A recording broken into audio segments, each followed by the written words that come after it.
So we ended the last video exploring the concept of a mole. Now what we're going to do is we're going to apply this concept and look at what's called the molar mass of a substance. It's the mass of 1 mole of the substance, and it's the formula weight of the substance expressed in grams per mole. So the molar mass is the mass of 1 mole of an element. The atomic mass is expressed in grams. So 1 mole of carbon atoms equals 12.01 grams of carbon. And you can see here we have a conversion factor now. So for atoms or elements, 1 mole is the atomic weight expressed in grams. So you saw again on that previous slide, 12.01 grams of carbon is 1 mole of carbon atoms. If you look at the periodic table, right, you have the atomic masses listed. In this text, we're going to round the molar mass to the 100th place, or use at least 4 significant figures for calculations. All right, so you have in 1 mole of silver atoms has a mass of 107.9 grams. So what you can see here is the comparison. This is 1 mole quantities. Right, so here we just have the elements sulfur and iron. Here we have a compound, sodium chloride, potassium dichromate, and then finally in this last beaker, we have 1 mole of sucrose. So when we're looking for the molar mass of a molecule, this is going to be the mass of 1 mole of that substance, and it is going to be the formula weight of the substance expressed in grams per mole. So we are going to take the individual masses of the atoms present in the molecular formula and add them up. So here in this example, we have lithium carbonate.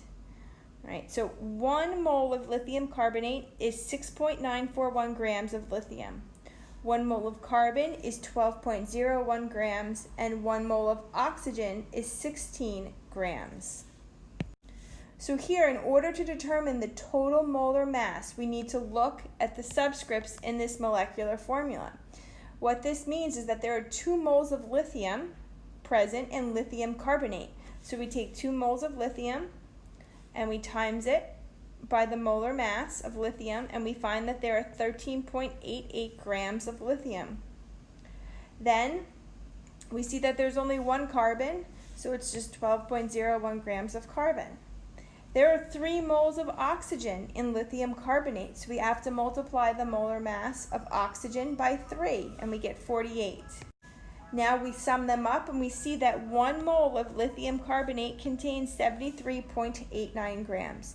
So to determine the molar mass, you are going to sum the individual masses of the elements in a formula and make sure you take into account the subscripts.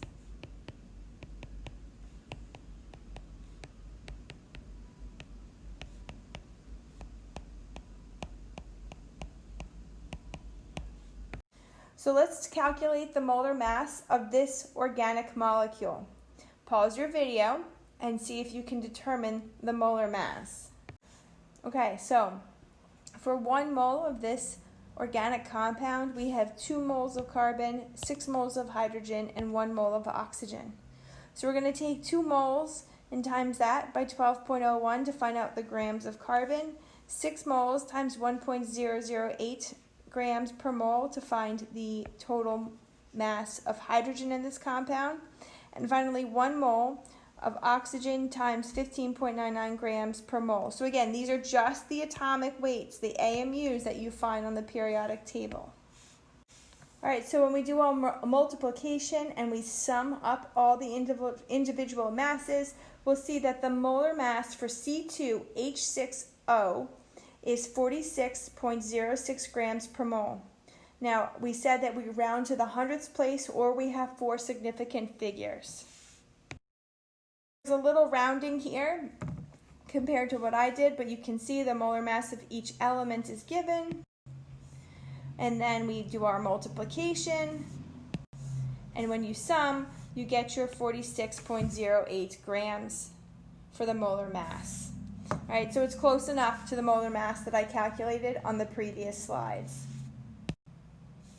Now what we're going to do is look at calculations using the molar mass. The molar mass of an element is useful to convert moles of an element to grams, or grams of an element to moles. Right? And this is also the case when we have a molecule. So we're going to learn to use the molar mass to convert between grams and moles here.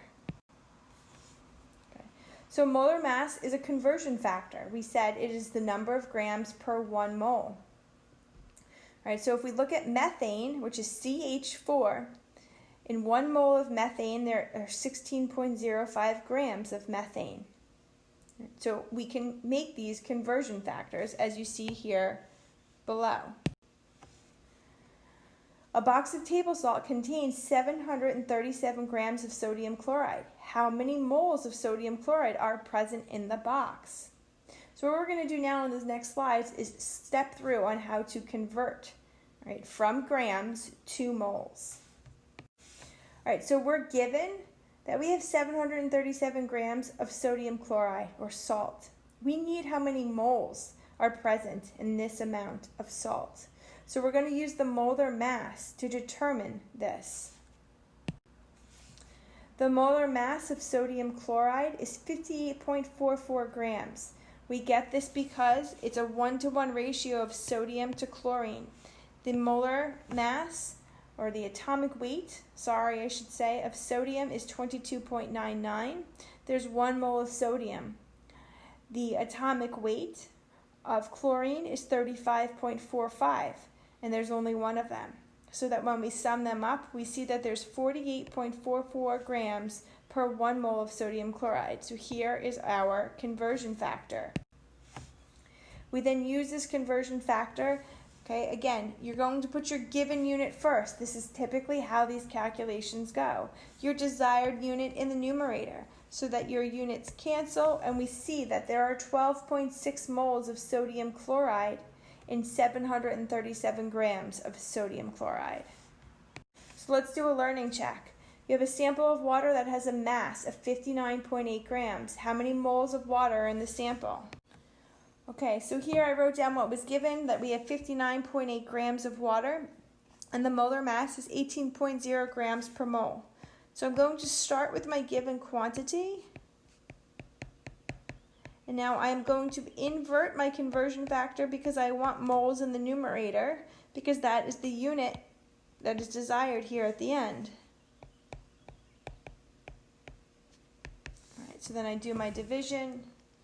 That I have 59.8 divided by 18.02, and I am going to get 3.32 moles, all right, because my grams will cancel. And there need to be 3 significant figures because I have 3 significant figures in my problem. So this is just stepping you through what I wrote previously. There's our conversion factors. And when we do our multiplication and we cross out units, we get 3.32 moles of water. All right, so this is just a little schematic of how you can convert between mass, moles, and the number of particles.